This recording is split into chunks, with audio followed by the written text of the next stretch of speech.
Assalamualaikum warahmatullahi wabarakatuh. Sebagian banyak orang bertanya bagaimana Allah akan menyiksa iblis sedangkan dia tercipta dari api. Sebelum melanjutkan, jangan lupa like, komen, dan subscribe serta bunyikan lonceng agar selalu istiqomah update video-video syiar Islam lainnya.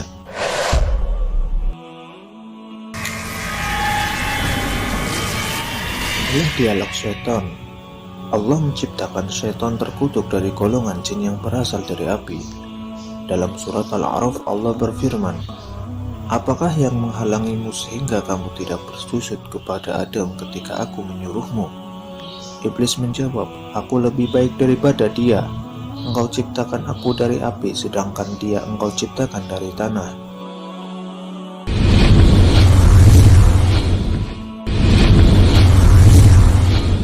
Pada suatu hari datang salah seorang yang ingin menguji keilmuan Imam Syafi'i rahimahullah. Dia berkata, bagaimana iblis disiksa dengan api neraka sedangkan dia berasal dari api? Kemudian Imam Syafi'i diam sejenak. Lalu beliau mencari dan mengambil segenggam tanah liat yang keras, kemudian dilemparkan tanah itu ke wajahnya. Orang itu marah dan tampak raut wajahnya kesakitan. Seketika beliau Imam Syafi'i berkata kepada orang tersebut, bagaimana kamu bisa merasakan kesakitan, padahal kamu juga sama berasal dari tanah? Kemudian orang tersebut memahami maksud perbuatan dan perkataan Imam Syafi'i. Itulah yang akan dialami iblis tatkala nanti disiksa oleh Allah. Jin juga berasal dari api, tapi untuk sekarang mereka bukanlah api. Diriwayatkan dari Sayyidah Aisyah radhiyallahu anha bahwa Nabi ketika sedang sholat setan mendatangi beliau.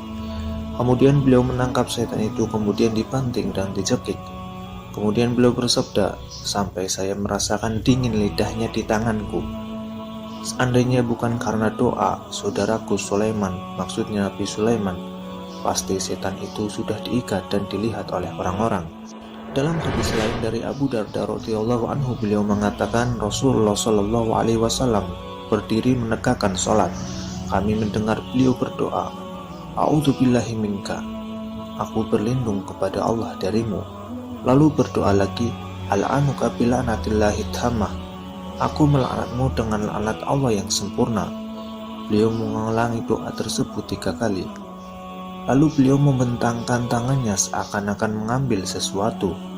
Tatkala selesai sholat, kami berkata, "Wahai Rasulullah, kami sungguh telah mendengarkan engkau mengucapkan sesuatu dalam sholat yang tidak pernah kami dengarkan engkau mengucapkannya sebelumnya. Kami melihat engkau membentangkan tangan." Beliau menjawab, "Sesungguhnya musuh Allah, iblis telah datang membawa bara api agar ia dapat meletakkannya pada wajahku. Karena hal itu aku pun berdoa, A'udzubillahi minka, aku berlindung kepada Allah darimu sebanyak 3 kali.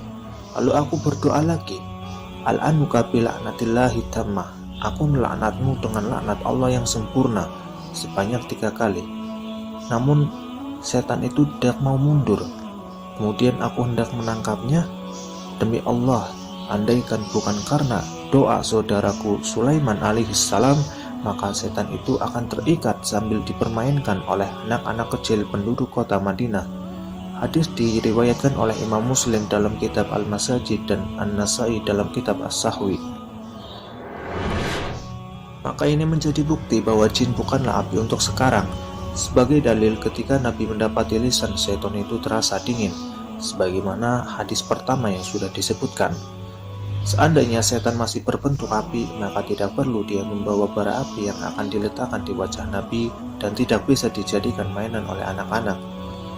Dan juga hadis Nabi Shallallahu Alaihi Wasallam lainnya, sesungguhnya setan mengalir pada tubuh manusia sebagaimana darahnya mengalir padanya. Diriwayatkan oleh Bukhari dan Muslim. Seandainya setan itu api, pasti manusia sudah terbakar. Maka ini menjadi jelas perbedaan antara setan sebagai api secara langsung dan setan sebagai makhluk yang diciptakan dari api. Dan walaupun setan itu sebagai api dan Allah siksa dia di neraka, maka hal itu pun sangat mudah bagi Allah, dan sesungguhnya Allah itu mampu atas segala sesuatu. Diriwayatkan dalam sebuah hadis pada hari kiamat diletakkan kursi dari api dan setan didudukan di atasnya. Kemudian dikumpulkan para setan-setan dan orang-orang kafir di sisinya.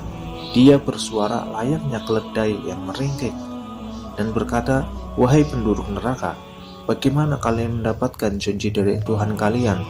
Mereka menjawab, "Janji Allah ternyata benar. Hari ini adalah hari saya terputus dari rahmat Allah." Kemudian Allah memerintahkan malaikat untuk mencambuki mereka dan pengikutnya dengan cambuk api. Mereka akan terus seperti itu selama 40 tahun lamanya, dan mereka tidak dikabarkan akan keluar selama-lamanya. Diriwayatkan juga bahwa iblis ketika disiksa oleh Allah, maka dikatakan kepadanya, "Bagaimana kamu merasakan azab Allah?" Dia menjawab, "Ya, ini adalah siksaan yang sangat amat pedih." Dan dikatakan bahwa Adam berada di taman surga, maka bersujudlah dan meminta maaflah kepadanya, maka Allah akan mengampunimu. Tetapi iblis tetap menolak, sehingga iblis diberatkan lagi siksaannya dengan 70.000 kali lipat berat siksaan penduduk neraka. Imam Hasan menyebutkan dalam kitab Al-Qurtubi bahwa iblis bangkit berdiri pada hari kiamat di dalam neraka dan berbicara lewat mimbar dari api, dan seluruh makhluk mendengarkannya. Dikatakan bahwa iblis berbicara seperti ini setelah iblis mendengar bahwa seluruh penduduk neraka menyalahkan dia dan mencelanya atas kesesatan mereka karena godaan iblis, sampai mereka masuk ke dalam neraka. Dalam surah Ibrahim ayat 22 Allah berfirman, "Dan setan berkata ketika perkara hisab telah diselesaikan, sesungguhnya Allah telah menjanjikan kepadamu janji yang benar, dan aku pun telah menjanjikan kepadamu, tetapi aku menyalahinya. Tidak ada kekuasaan bagiku terhadapmu, melainkan sekedar aku menyuruh kamu, lalu kamu mematuhi seruanku. Oleh sebab itu janganlah kamu mencela aku, tapi celalah dirimu sendiri. Aku tidak dapat menolongmu dan kamu pun tidak dapat menolongku.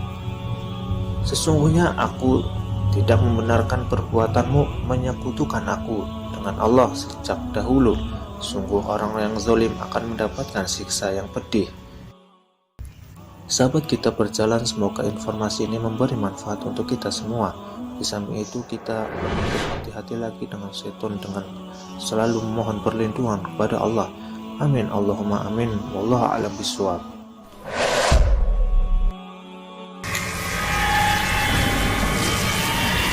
Jangan lupa share video singkat ini kepada saudara-saudara kita, sebagaimana potongan sabda Rasulullah Shallallahu Alaihi Wasallam, "Ballighu anni walau ayah al-hadits."